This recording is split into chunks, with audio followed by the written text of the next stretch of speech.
Assalamualaikum warahmatullahi wabarakatuh. Perkenalkan, saya Herina dari UPTD SD Negeri 4 Madukelang. Saya merupakan salah satu finalis Jambore GTK Hebat. Akan memaparkan suatu inovasi yang berjudul Padi H2O, yaitu pembelajaran aktif, diverifikasi, dan inklusif dalam memahami peran H2O, air, dan matahari dalam proses fotosintesis. Selamat menyaksikan. Adapun yang melatar belakangi kenapa saya mengambil pembelajaran berdiferensiasi produk, yaitu adanya kecenderungan siswa yang kurang aktif dalam belajar, kemudian siswa cepat merasa jenuh dalam belajar, serta kurangnya interaksi antar sesama siswa dengan teman kelompoknya. Kemudian ada pun tantangan yang saya hadapi selama melakukan inovasi, yaitu yang pertama yaitu pembelajaran diferensiasi itu menuntut kita bagaimana kita memetakan kebutuhan belajar siswa berdasarkan bakat dan minatnya. Kemudian kita harus memenuhi kebutuhan belajar siswa itu. Kemudian yang tantangan berikutnya yaitu kurangnya konsentrasi peserta didik serta adanya keterbatasan pengetahuan penggunaan IT. Namun kita sebagai guru harus tetap menciptakan inovasi pembelajaran yang bervariasi agar perkembangan peserta didik kita itu meningkat dalam mengikuti perkembangan. Kemudian ada pun aksi yang saya lakukan, yaitu saya membagi kelompok dalam suatu pembelajaran, yaitu pembelajaran berdiferensiasi produk pada mata pelajaran IPAS, yaitu fotosintesis. Di sini saya membagi 4 kelompok. Kemudian 4 kelompok ini saya bagi berdasarkan tingkat pengetahuannya dan bakat dan minatnya. Kemudian di sini saya memberikan suatu LKPD, kemudian saya membebaskan anak-anak untuk membuat suatu produk yang menurutnya memang benar-benar sesuai dengan bakat dan minatnya. Kemudian setelah mereka melakukan suatu atau membuat suatu produk, di sini saya memberikan kesempatan kepada siswa atau per kelompok itu untuk mempresentasikan hasil produk yang dibuat. Kemudian ada pun siapa-siapa saja yang terlibat, yaitu tentunya saja semua yang terlibat itu yang ada di satuan pendidikan ini, terutama kepala sekolah, rekan sejawat, serta orang tua siswa, dan terutama adalah siswa itu sendiri. Kemudian refleksi setelah saya melakukan pembelajaran berdiferensiasi produk ini, ternyata saya melihat siswa itu dalam satu kelompok memang benar-benar membuat satu produk yang beragam sesuai dengan bakat dan minatnya, namun produk tersebut betul-betul mencapai tujuan pembelajaran yang akan dicapai pada hari itu. Nah, sekarang Ibu punya LKPD.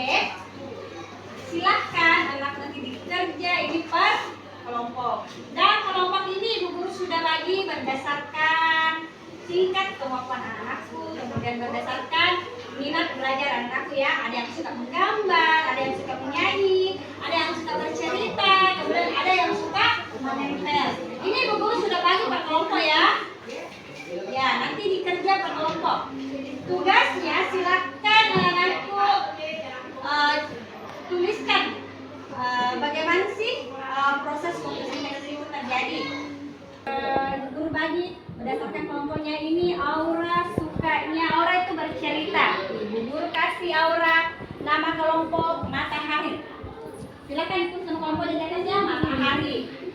Kalau Caca itu suka menggambar. Kelompoknya Caca suka menggambar. Ibu Guru kasih nama kelompok klorofil. Kalau kelompoknya Jihan itu suka bernyanyi, Dewa suka bernyanyi, Ibu Guru kasih nama kelompok karbon dioksida.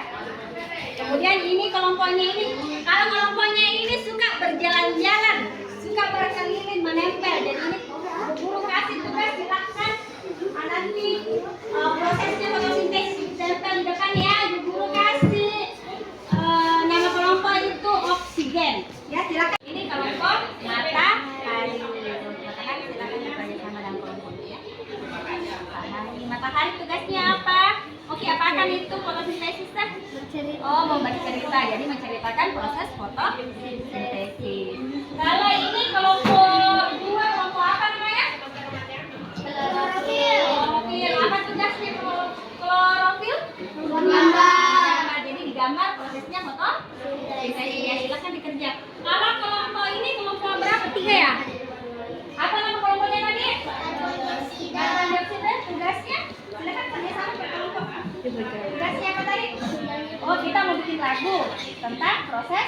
fotosintesis. Ya. Kalau di sebelah sini kelompok apa tadi? Oksigen. Jelasnya pakai apa tadi?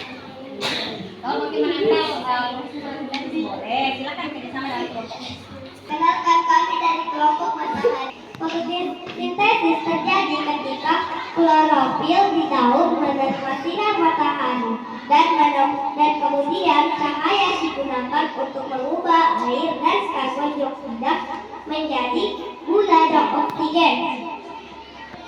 Gula yang dihasilkan dapat digunakan langsung oleh tanaman atau dapat disimpan di organ tanaman lain seperti buah-buahan.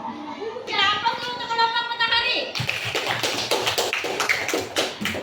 Assalamualaikum warahmatullahi wabarakatuh.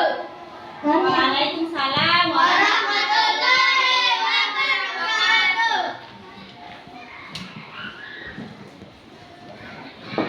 Kami akan menampilkan hasil fotosintesis kami. Sebelum menampilkan hasil fotosintesis kami akan menjelaskan.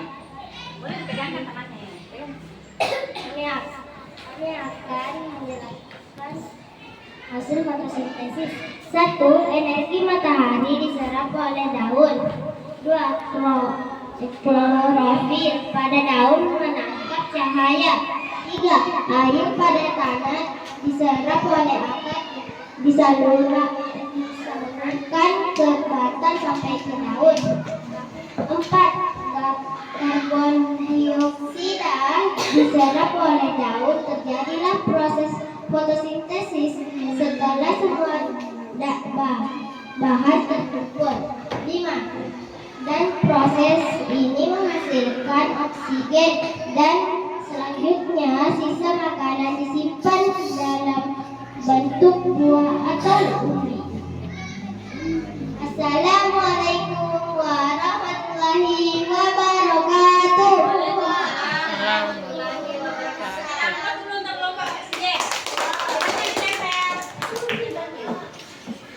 Matahari di bagian mana matahari? Ya, matahari. Oke. Ya, ini ada matahari, ada tumbuhan, ada daun, ada klorofil pada daun, ada air yang diserap oleh akar, kemudian ada karbon dioksida, ada oksigen. Ini sudah lengkap ya prosesnya fotosintesis.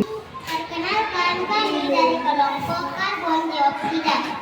Kami akan menjelaskan proses fotosintesis melalui sebuah lagu. Ayo kita belajar tentang fotosintesis, tumbuhan yang memasak makanannya sendiri. Apa saja bahannya, bagaimana prosesnya? Ayo kawan cari tahu jawabnya. Bahan yang dibutuhkan dalam fotosintesis: cahaya matahari, CO2 dan air. Klorofil pada daun melengkapi prosesnya. Fotosintesis terjadi pada daun, akan menyerap air dan mineral dalam tanah, disalurkan ke daun, menyerap CO2. Klorofil pada daun melengkapi prosesnya. Hasilnya oksigen, gula dan karbohidrat. Dan pemaparan saya tentang tadi H2O, pembelajaran aktif, diverifikasi, dan inklusif dalam memahami peran H2O air dan matahari dalam proses fotosintesis. Salam inovasi. Wassalamualaikum warahmatullahi wabarakatuh.